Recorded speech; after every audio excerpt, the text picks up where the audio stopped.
Oh, are we live? Yes! And I'm finishing the usual operation right here. And now I will salute you. Good evening. Thank you for stopping by.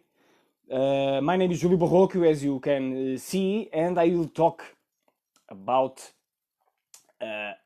another theme or angle on in a purpose-driven way, so to speak. So I will filter, like usual, several themes around the purpose that contribute for you living your very best expression, the truth of your being. And today I will talk about the expression your inch. And your inch, the meaning of it is simply this: how can we consider uh, our own contribution for things in broader terms, whatever things may mean to you, whatever small that contribution may be. What can we do to better considerate, to the fullness of our ability, how proper can our contribution be to anything that we find value in? So, this is like a sister transmission from the last one.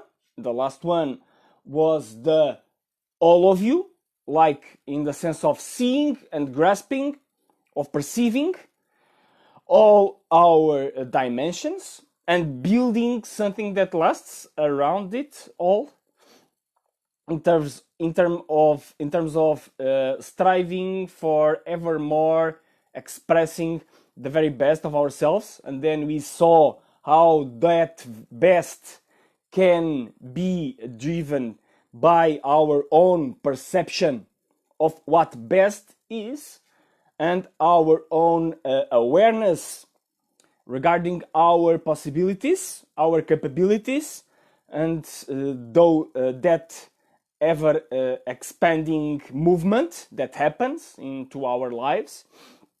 If we think about, and I've talked about the concept of junk DNA as a mistaken concept that now is being reframed by science, in the sense of they are getting to sense that there is no such thing as junk in DNA, that maybe, just maybe, there are probably many dimensions of human development, of human evolution, even as a species, that are still to be considered and still to be activated onto our own genes.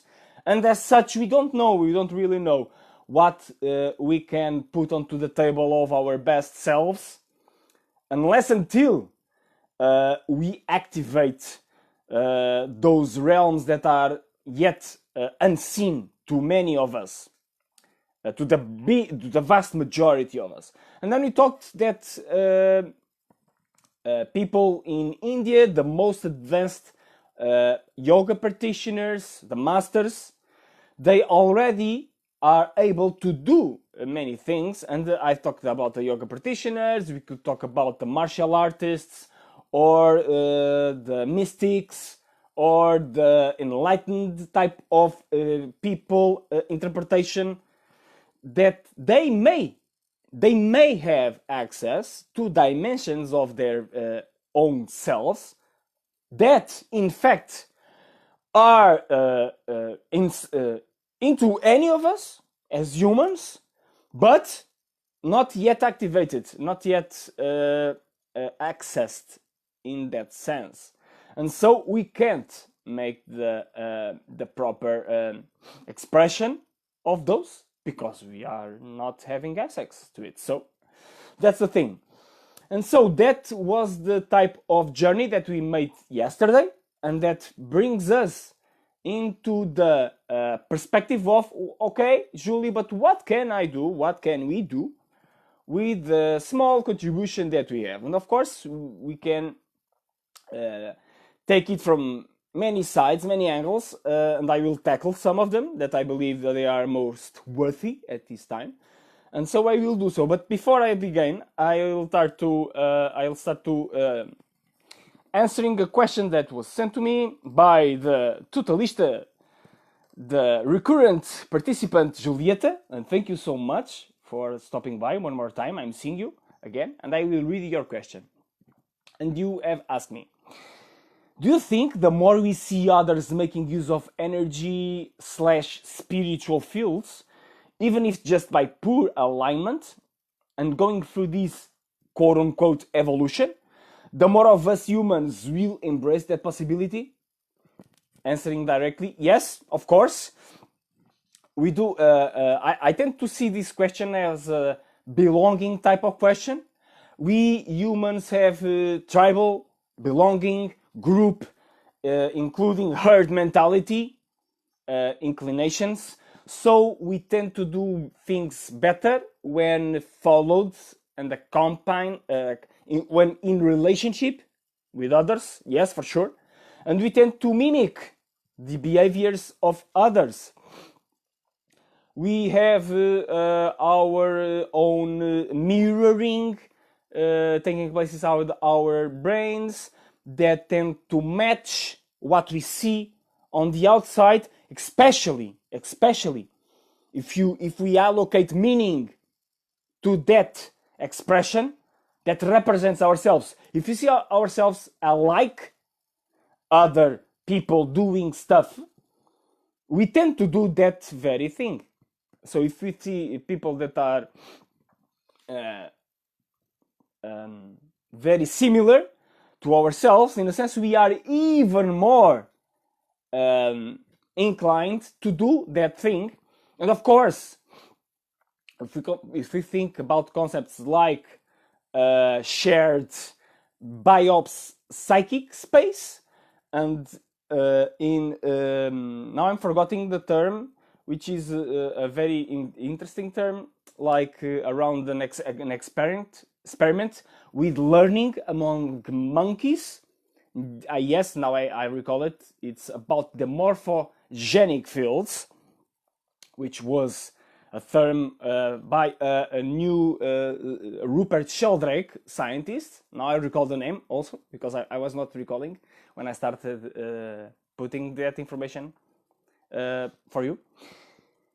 And that's the issue, that even when we don't see new behaviors onto others, if other members of our own grouping are having those behaviors outside of our sense perception awareness, those behaviors tend to mold, tend to influence, tend to drive our own species. Let me say it again.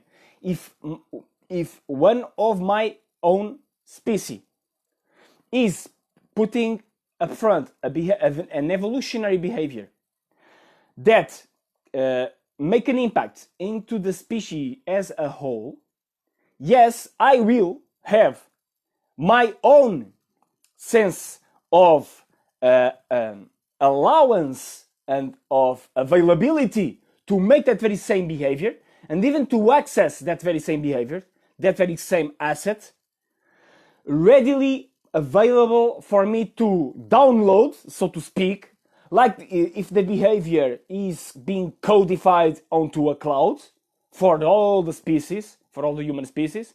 And yes, it's very much easier for me doing so, taking your question even further, Julieta. So, and that's what's happened. If you look at history, if you look at examples of innovation, for instance, we see that they new ideas tend to arise at different parts of the globe with apparently no communication between people having those ideas. And of course, we are talking in the pre-historical times of no social network, no social networking, no internet, no media, no TV, no nothing of that.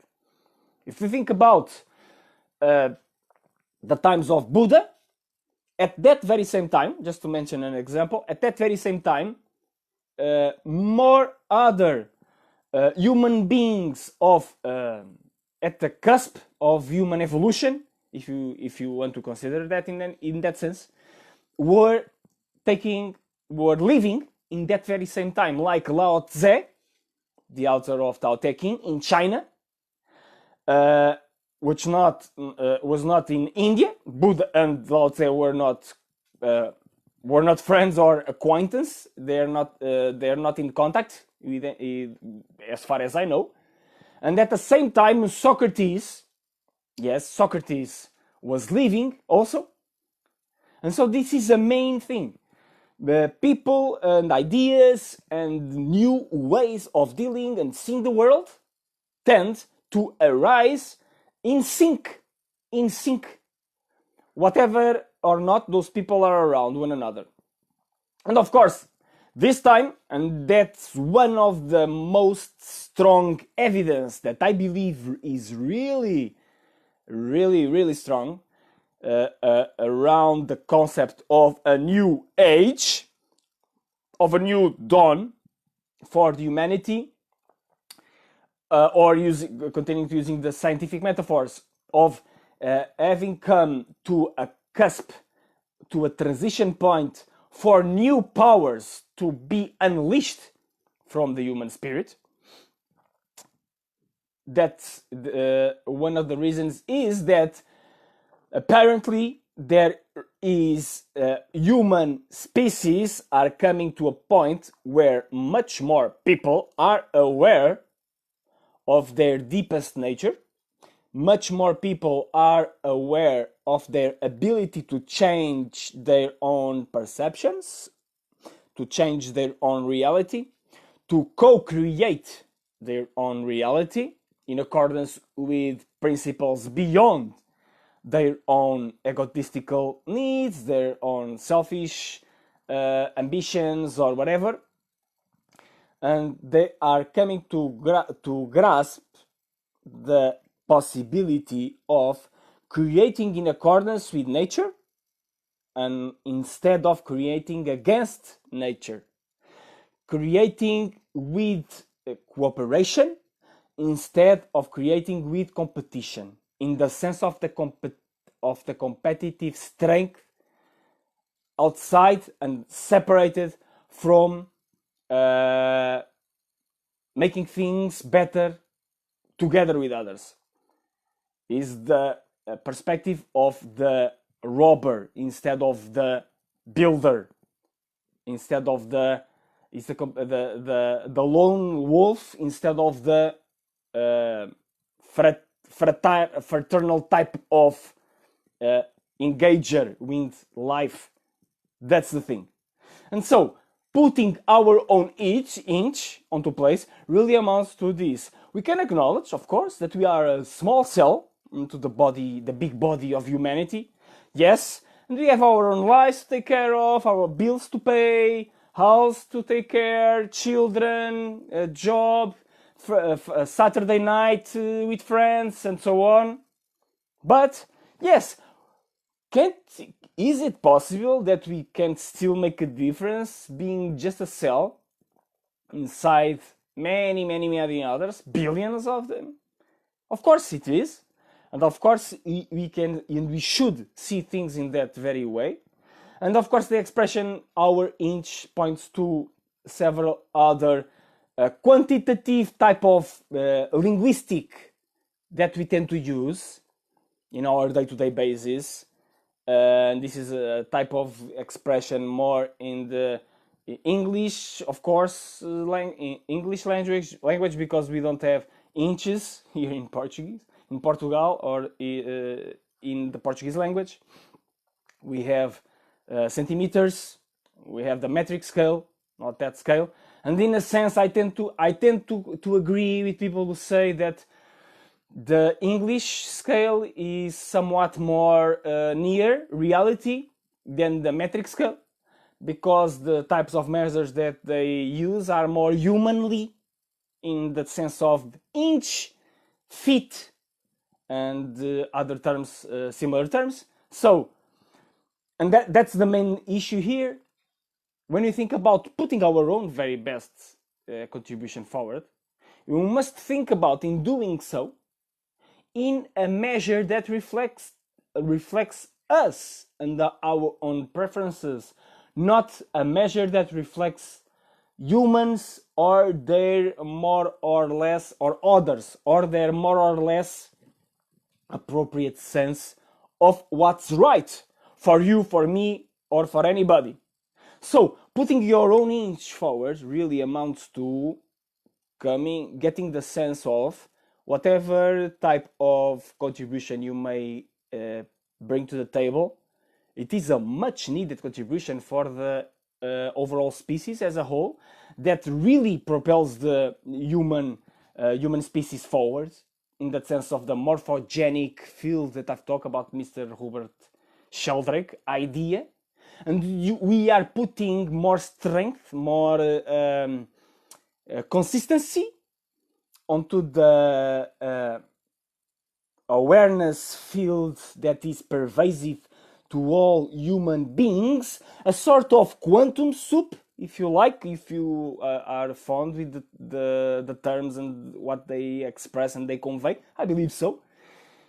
It makes the environment more or less ecological for all of us, because if you tend to connect to deeper realms of reality, and if you tend to have an uplifting and possibilities type of perspective onto the world, you tend to be more of a purifier for the consciousness of for all humans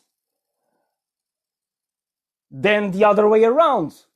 You are not polluting our own space with junk thoughts and feelings and making producing conflict out of nothing.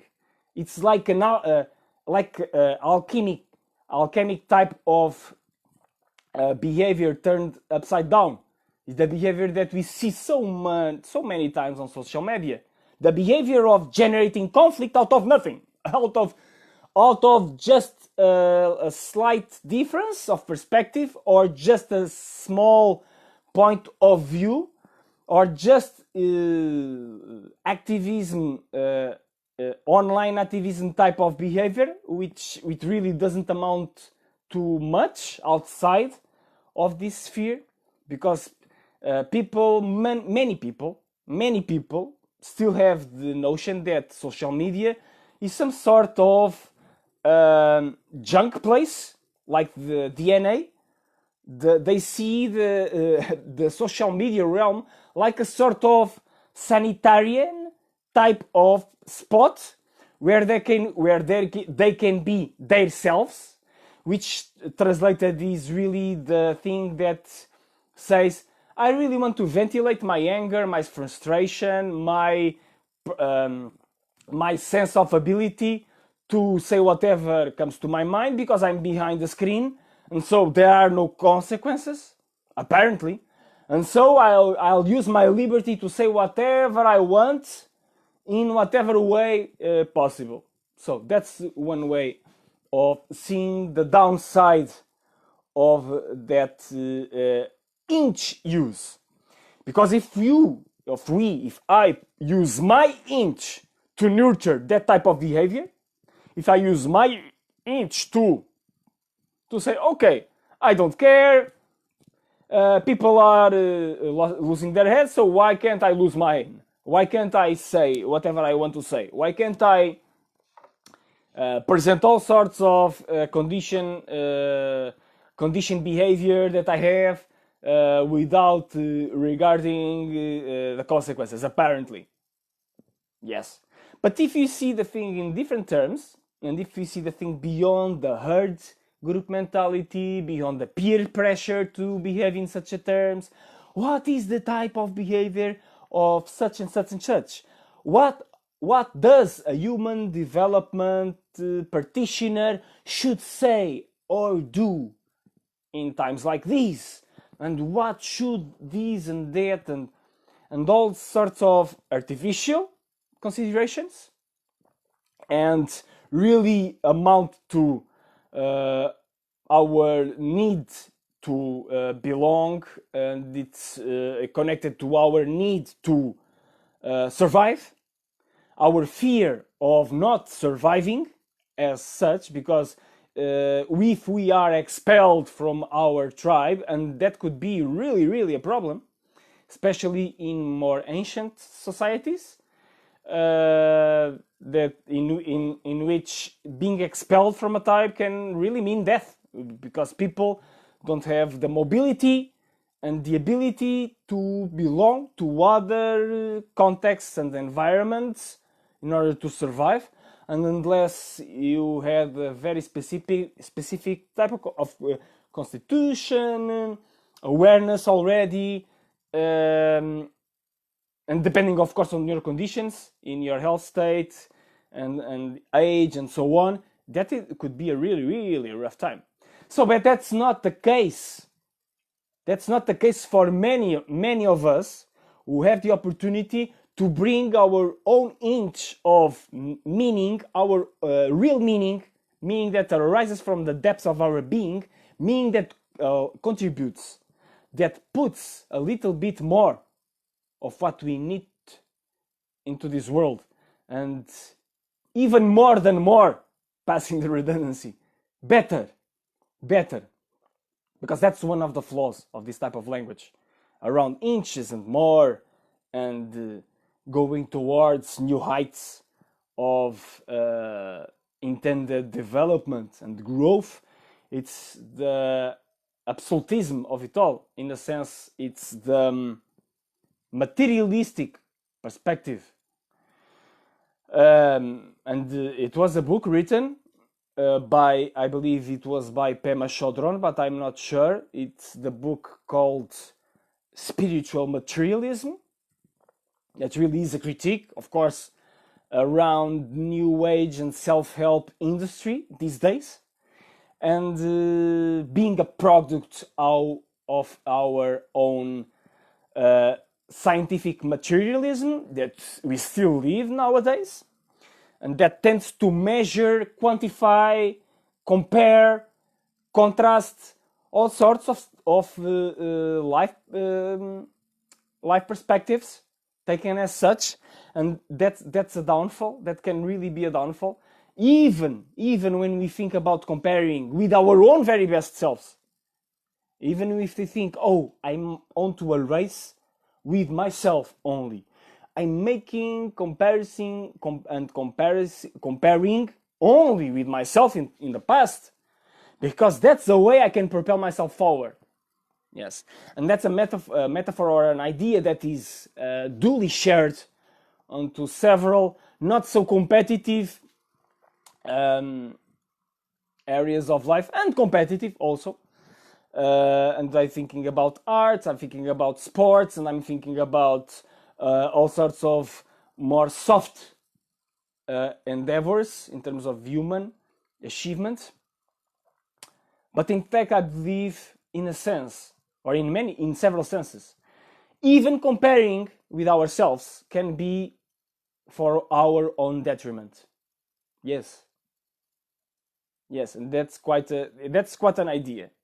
Because even myself, I used to find the idea of comparing myself with myself very appealing, very life nurturing, very life affirming, and very suited to all sorts of propelling myself to the very best of what I can be. But that's not only the case, because that very idea of comparing myself, if taken in a linear consideration, and I would love to see your comments on this, about what do you think about the idea of comparing? What do you think about the idea of comparing yourself with yourself? Because it's more or less taken as granted in self-help, personal development, spiritual areas, that comparison can be of a detriment to ourselves and others, generating anxiety, jealousy, and all sorts of negativity if taken outside ourselves. And that's pretty much a given. Don't race the others' race. Race your own race. But The idea here that I'm bringing to you is one step further and really amounts to, it really is comparing ourselves with ourselves the very best case scenario? I believe not. And my take, my view, my point here, the point I'm defending, is that making the very best of what we can with our own inch should be disengaged or disconnected from preconceptions, from expectations, and from our track record from the past. Really. Because if we are making comparisons even with ourselves among the past, aren't we disconnecting from the present moment? Aren't we considering the side of life that is and that should prevail in that very same moment? Being very practical. If we are completely plunged onto doing a thing right this moment, right here, right now, what does it matter what I've done yesterday or the other day before it? Isn't it what matters the most? My ability to put myself to the very best sense perceived onto whatever that I am done right this moment? Well, I believe so. And I believe that the cumulative mentality, the inch by inch by inch, that translates linearity or step by step, if you prefer, also, it can really help us dancing from stages of frozenness and stiffness, from life-denying states of avoiding movements and things we need to take care. But after the movement are set, do we really need to compare onto ourselves? No, my take is no. Of course, it's a rhetorical question. My take is no. You can do what you feel appropriate in every single moment without the need to compare with what you've done in the past, especially mostly if that comparison don't nurture your better self at the moment. And that's very easy to get, I believe, if we open our minds onto the sports realm. But now I'm going to read your comment, Julieta. Comparison to ourselves is good in terms of reflection and gratitude for where we are, but in a healthy perspective, comparing to others helps think outside the box and shaping our behaviors. You are doing the other side of it. I like it. Let's say, for example, having a mentor we compare to. Now, a comparison can be a denial to live in the present. Just my opinions, yes, and that's what you are asked to. Thank you so much for giving your opinions. So, you are making some sort of devil's advocate, which is wonderful. If you don't offend myself using the word devil, it's the opposite of it's like a counter argument. Yes. Do we need to compare to be grateful and for reflect where we are, or maybe we just need to consider? Just my take. I believe that if we need to better self-acknowledge ourselves, to better get a grasp of who we are, we don't need to compare in the sense of making the mark here. That's the mark I've done in the 28th May 2020. Now I'm in the 19th, so I need to do it ever more, or I need to have it as the reference, and that's the downfall of the benchmark concept. Yes, I have a degree, a bachelor in economics, so I'm pretty much familiar with all sorts of material measures. So I know I see your. I really believe that we can, and we can, even in material terms, extract the very best, going beyond comparison with the past or anticipating the future in that sense. And then you say, comparing with others in a healthy perspective helps thinking outside the box and shaping our behaviors? Yes, it can. But I would not use the word comparison. I use the word considering their behaviors in that very possibility of making my own contribution to the morphogenic field, if you prefer, and of course being in existence, in being a step forward towards the anticipated, or more than anticipated, better than anticipated, that wanted state to have, to create, to address, to build, whatever word or concept we may want to put into that desired new state or condition or level. The mentorship thing is not by comparing directly with the achievements of the mentor, unless they are in very keen relation with the thing we tend to go forward to, and that's okay, in my perspective. The thing about mentor, more than the specific scene or achievement that he brings into the table, really is, in my perspective, the way he deals with life challenges going towards those results. That's the thing for me. How the mentor deals with the challenges that I am dealing myself, or that I will deal, possibly, in a way that make me more willing to go the distance and more willing to put my best effort forward. That's the thing for me. And thank you, Hugo. Thank you for your compliment about the accent. I don't know if it's okay, but I like it. I like the idea of making the very best possible contribution in English. And so thank you for your compliment. Yes. And thank you for showing and for stopping by also. So that's the thing.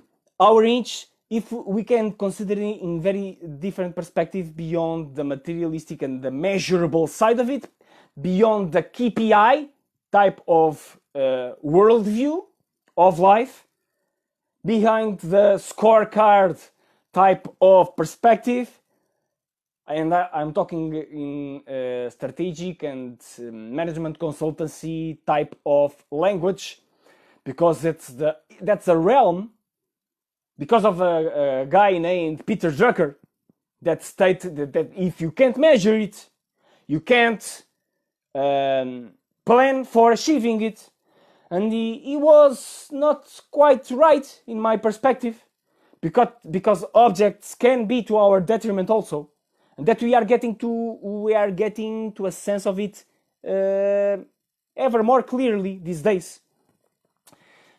Including the self-help, human development typical content, there are ever more voices that are saying that objects and goal achievement and goal setting really can have many detriments to many areas of human best expression, such as creativity, such as innovation, such as dealing with uncertainty, such as being a good person in the overall sense of goodness, a person that strives for the best in all of there is, beyond their own selfish interest, and so on.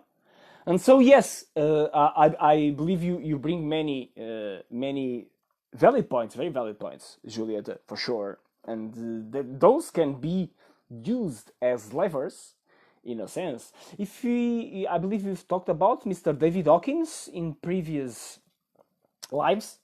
Mr. David Hawkins really put onto the table a scale of human emotions that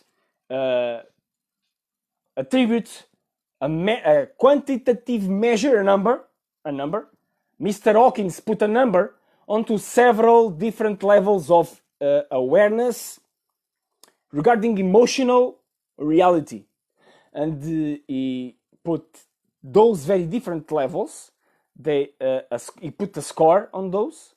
And the idea of those levels was not about the score per se, because you can't sum, because it was an exponential scale in that sense. If for those of you who are aware with mathematics and how it works in that sense, you can't sum the levels of an exponential scale, because those exponential figures are not subject to that sort of operation, and so you can sum and you can subtract. That it's the same thing. It's the reverse and the same operation, but in reverse. You can't say that the person who has we are vibrating onto the level of 200, like I believe it is courage, but I'm not sure. You can see the scale of Mr. David Hawkins if you prefer. You can see that the scale of 200, it's like the scale of 300 minus 100. You can't. The scale of 300, it's many times the level of awareness that the scale of 200. That's the thing. So the main idea is, even when we try to convey comparison, facilitated comparison between qualitative measures such as emotions, you can get to some landmarks, to some milestones that may help us understand the difference in order to go up or down in a sense of making our own voyages or journeys into our own states easier, but they can't measure in absolute terms, in plus by plus type of perspective, our contribution, our gift to the realm that we are speaking about. So, my take here, please consider that your contribution is really much needed. It can really be like that starfish is a metaphor or story around the guy who was at the beach and he was trying to send to the water, to the sea water, starfish one after the other with his bare hands, and then when one guy saw, oh my god, what are you doing that? Because that's a classic onto the self-help space. Oh my god, what are you doing that? You can't save all the starfishes. There are thousands of starfishes onto the beach. You can't. That's lunatic. They say, okay, oh, but I can make a difference to that starfish that I've sent to the water. I can't save them all, but that starfish will find the water. And it was saving in the sense of really was about putting the starfish into the context, into the natural environment of her living in peace, or in living simply into the water. So that's the thing. If we consider that, okay, I'm having, so now I'm having, in the warning, I'm having 2 people watching this. Oh, this is nothing, because there are people who have dozens and hundreds and thousands of watchers in the lives, and they have a bunch of likes and shares and so on and etc. This doesn't amount of anything. Well, I disagree. Amounts to me, to begin with, because I like to do what I'm doing, yes. Amounts to the idea of putting an inch or a drop into the ocean of awareness that comes to be ever more to the morphogenic field of the human race, of the human species, to going towards the next stage, at least in my narrative and in my perspective, and that's the only one that I'm responsible for It's my narrative, my perspective, for sure. And you are responsible for yours. And I'm responsible for bringing the very best, of course, that I can access in order to make myself an example of what I stand for, about that creative, authentic, truthful expression of our being a purpose-driven life, about making things because they are right, because they make sense to us, because they feel right to our calling, beyond our own sense of reputation, because of our own sense of adequacy, because what others may or may not think about what you say or you don't say, about personal development, about the COVID-19, about the lockdown, or about conspiracy theories or mainstream media, about whatever you can put your awareness and attention and thoughts and feelings onto. So, that's the thing. My dear friends, especially you, Julieta, many times, always, I believe always present in these lives and these transmissions. Thank you for your participation. All thank you, including you that see this live after it, and make your own participation onto the field of evolution. I really care more about you making your own dent the way you feel needed than for you to put a like or the share. Of course, I would like to see many shares and many likes, and because I'm a human being, of course. I believe I would like so.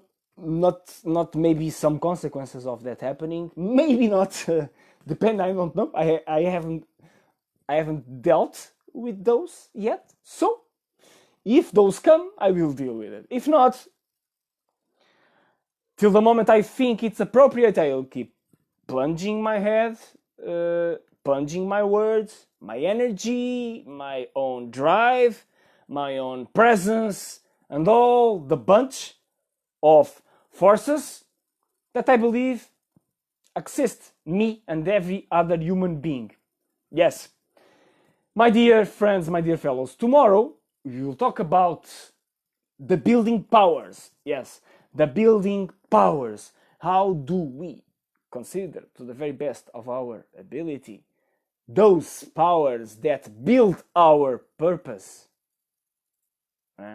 It really amounts to another shade, or more than a shade, to another level, to another lever of many times mentioned angles around purpose building life skills and abilities. And how can we make some adjustments to those ever more for using not only the soft side of the process in terms of inspiration, examples, ideas, worldviews, and so on, but also the more hardware side of it. How do we deal with the building blocks of purpose ever more, ever better, ever joyfully and enthusiastically, to the very best of our ability? So, tomorrow we'll talk about building the powers around purpose, and I hope I'll see you there. Talk soon. Take care. Bye.